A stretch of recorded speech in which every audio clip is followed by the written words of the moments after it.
I was walking down Brunswick Street in Fitzroy the other day, and I realized that it was 11 years ago that I first came to Australia, and came to Melbourne, actually, in particular. And with that realization came the realization that I'm no longer the youngest Sea Shepherd crew member. That was a title I had for some time. I'm no longer even the youngest Sea Shepherd captain. That title was stripped away from me as well. I realized that I'm starting to get gray hairs, and as I was counting them, I realized that about half of them are probably from being wedged between an 8,000-ton factory whaling ship and a 5,000-ton refueling tanker. Right there. The other half is probably from chasing a notorious toothfish poacher for 110 days before it sank, but some of them are definitely from public speaking at events like this. And if you saw me pacing back and forward there, jumping up and down, slapping myself in the face a few times, it's because I get very, very nervous to speak in public, because passion is something very difficult to put into words.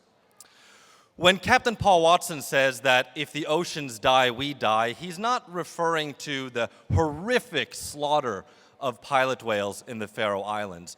He's not talking about the cruel and criminal harpooning of whales down in Antarctica. What he's referring to specifically is overfishing and illegal, unreported, and unregulated fishing, so-called IUU fishing in particular. Now, it's estimated that 15 to 40% of the global catch of fish is caught by these IUU operators. 90% of the fish caught in the world is caught in the waters of some coastal state. And that's because you can't just find fish anywhere. Fish congregate on continental shelves, on seamounts and shoals, generally quite close to shore. And so 90% of the fish caught is caught under the jurisdiction of some country. So if we take those two facts into account, one, 15 to 40% of the fish is caught illegally. Two, 90% of the fish is caught under the jurisdiction of a state. Then if we are serious about saving the oceans, we have to work together with governments that lack the economic means to adequately monitor, control, and surveil their waters. Now, last year, my crew and I completed the longest maritime pursuit in history when we chased the Interpol-wanted fishing vessel Thunder for 110 days from the frigid waters of Antarctica to the warm waters of equatorial Africa. After chasing them across 3 oceans covering 10,000 nautical miles, the captain of the Thunder, Captain Cataldo, decided to sink his own ship because he could not shake our relentless pursuit.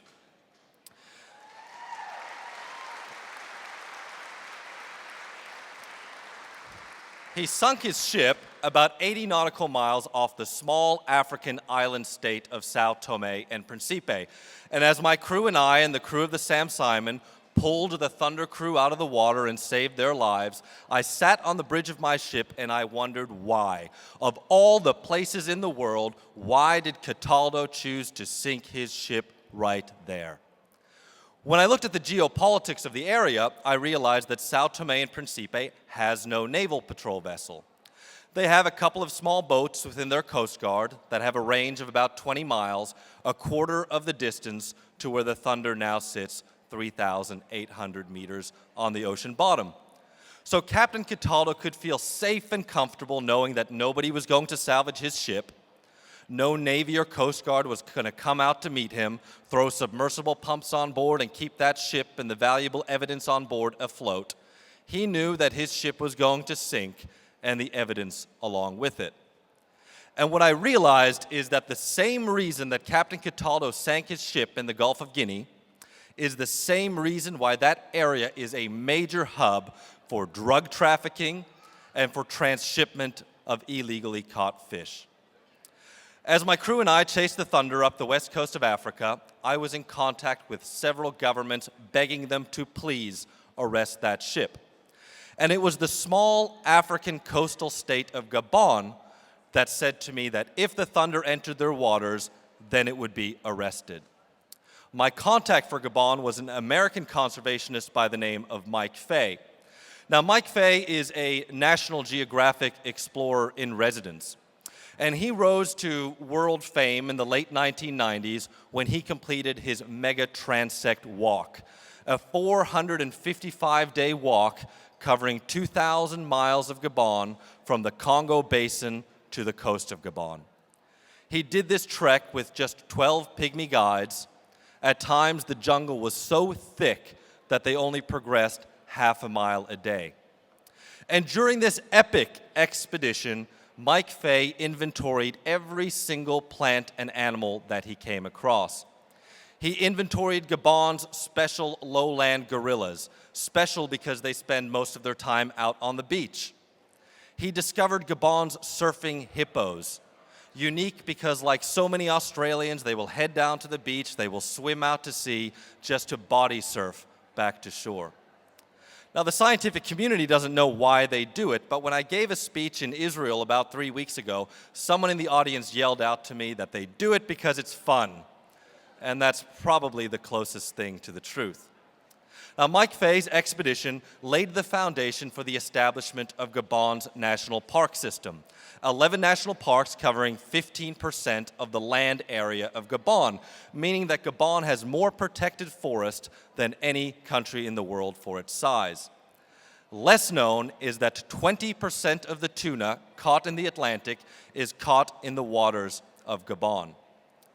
Now, when the European Union signs what are known as European Fisheries Partnership Agreements with small African countries, they look pretty decent on paper.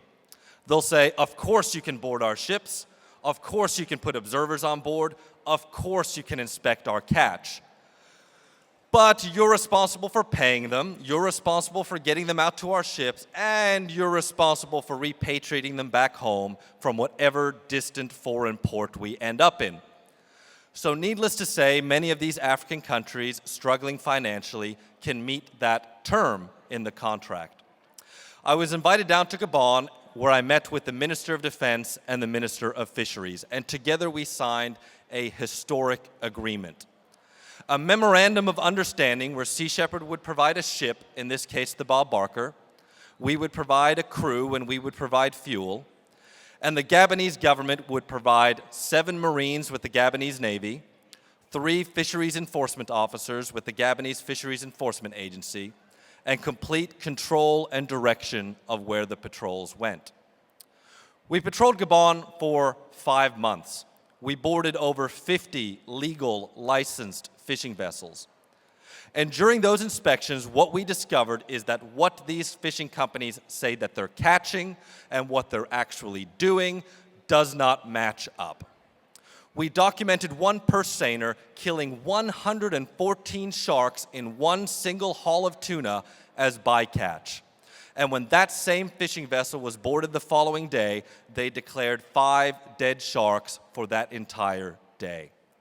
And to give you an idea of what that kind of operation looks like, I'm going to show you a quick video.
Now, it's often said that the oceans are out of sight and out of mind. What Operation Albacore allows the government of Gabon to do is to put eyes on the water. Prior to the arrival of the Bob Barker, these fishing vessels had been operating in Gabonese waters and they had never been boarded before. By having eyes on the water, the government of Gabon can decide which vessels to ban from their waters, which areas to close off to fishing, and where to establish marine parks. Operation Albacore has also led to the arrest of 4 IUU fishing vessels. Prior to the arrival of the Bob Barker, a fleet of 8 Chinese trawlers flagged to the Congo were coming in across the southern border with Gabon every single night and fishing illegally in the very same marine park that protects Gabon's surfing hippos. Hiding the Bob Barker behind an oil rig, we launched a coordinated nighttime raid. We assisted the Gabonese Navy in boarding and arresting 3 of those ships. Those vessels were escorted into Gabon, they were detained, and ever since those arrests, the incursions into that marine park stopped completely.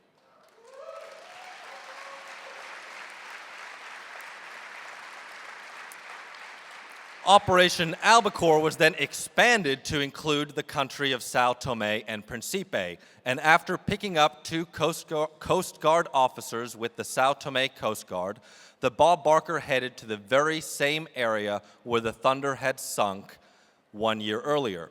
And 16 miles from the site of the sinking, they boarded a vessel that was Spanish flagged, a Spanish flagged longliner, licensed to fish under a European Union agreement and licensed to fish for tuna.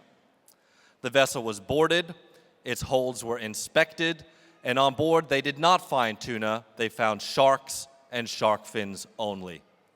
The vessel was arrested, it was escorted into Sao Tome and Principe, and it was detained. Gabon is a remarkable country. It's one of just a handful of African countries that votes against the Japanese government at the International Whaling Commission. 2 years ago, the International Court of Justice, the highest court in the world, ruled, thanks to bold legal action by Australia, that the Japanese whaling program down in Antarctica is illegal. Last year, the Australian Federal Court found the Japanese whaling industry in contempt of court for killing protected, threatened, and endangered whales in the Australia Whale Sanctuary.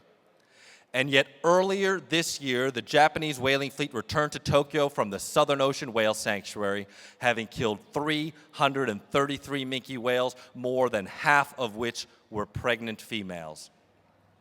So I stand before you today to tell you now that when the Japanese whaling fleet heads south this austral summer, then Sea Shepherd will be down there to meet them.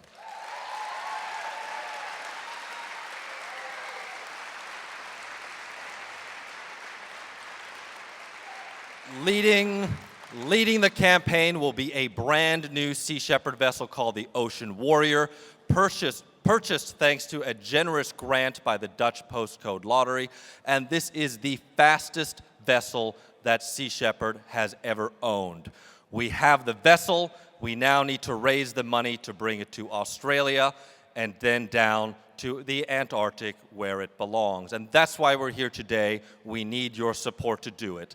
And I just want to announce that thanks to the generous donation that Philip Wolin made, this gift of $20,000,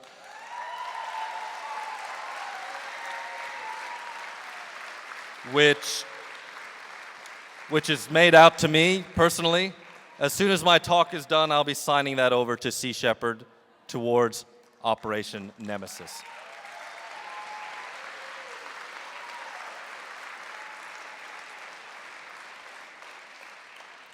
Very often, the media refers to our campaigns as a David and Goliath struggle. And it's a biblical story that's often used as a metaphor for improbable victory. Improbable because the lightly clad shepherd, David, slew the heavily armored Goliath, this giant. And he did it by simply slinging a small stone. But I recently read a book by the author Malcolm Gladwell, and he speaks quite eloquently saying that victory actually was inevitable for David. Goliath was massive, that's true, but his size made him very, very slow. He was heavily armored, but he still had weak points. In the case of this biblical story, it was his chin. And the reason that we use this as a metaphor all the time is that too often power is confused with physical strength. It's why this image is so dramatic of the 500-ton Bob Barker between these two massive ships. But the truth is that power is rarely about physical strength. Power is about courage, it's about innovation, and it's about being absolutely relentless in pursuit of your campaign goals. Now, in the past, the Japanese whaling fleet has rammed us with their superior size. They've outrun us with their superior speed. But the Ocean Warrior is a vessel that they cannot catch. It is our David's sling, and our campaigns down in Antarctica are a David and Goliath struggle, but not because we're going up against insurmountable odds. It's a David and Goliath struggle because victory is inevitable.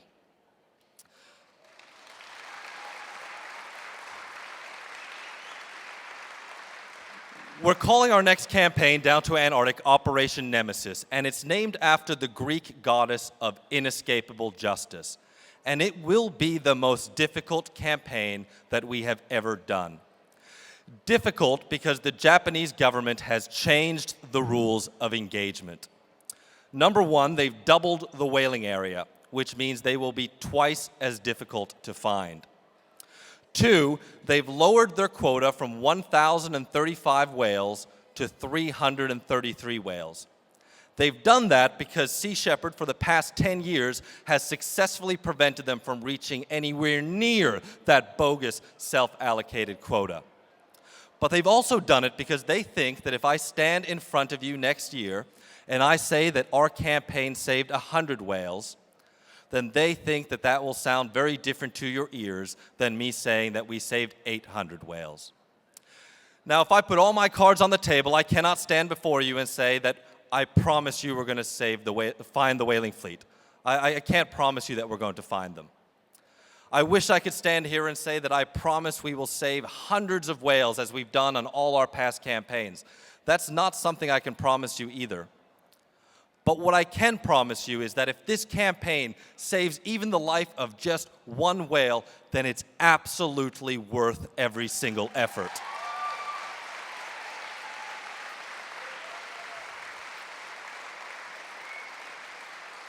Because numbers and statistics, that is how the Japanese whaling industry measures their success. It's how I have measured our success for way too long. But when you fight for life and when you campaign out of love, you cannot reduce victory to some kind of number. A life saved is not something that can be quantified. And if we forget that, then we forget who we are and we forget what it is that makes us Sea Shepherd.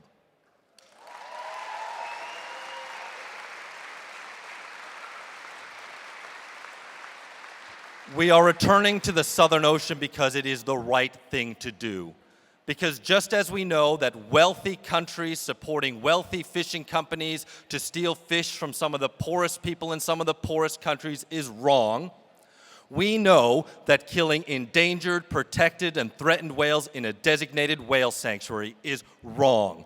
And in a world where so many issues take on shades of gray, here is an issue where right and wrong is simply black and white.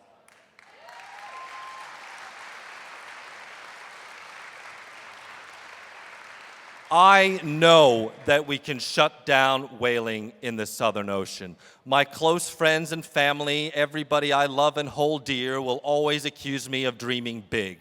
Sometimes they accuse me of dreaming too big. But I've been with Sea Shepherd for 13 years, and I do not know any other way to dream but to dream big. T.E. Lawrence, more famously known as Lawrence of Arabia, wrote in his 7 Pillars of Wisdom that the dreamers of the day are dangerous people because they dream with both eyes open so as to make it possible. They dream with both eyes open so as to make it possible. 2 years ago, Captain Siddharth Chakravarty and myself dreamt that we could shut down illegal fishing in Antarctica. And with all 6 of the Bandit 6 out of action, that dream became a reality.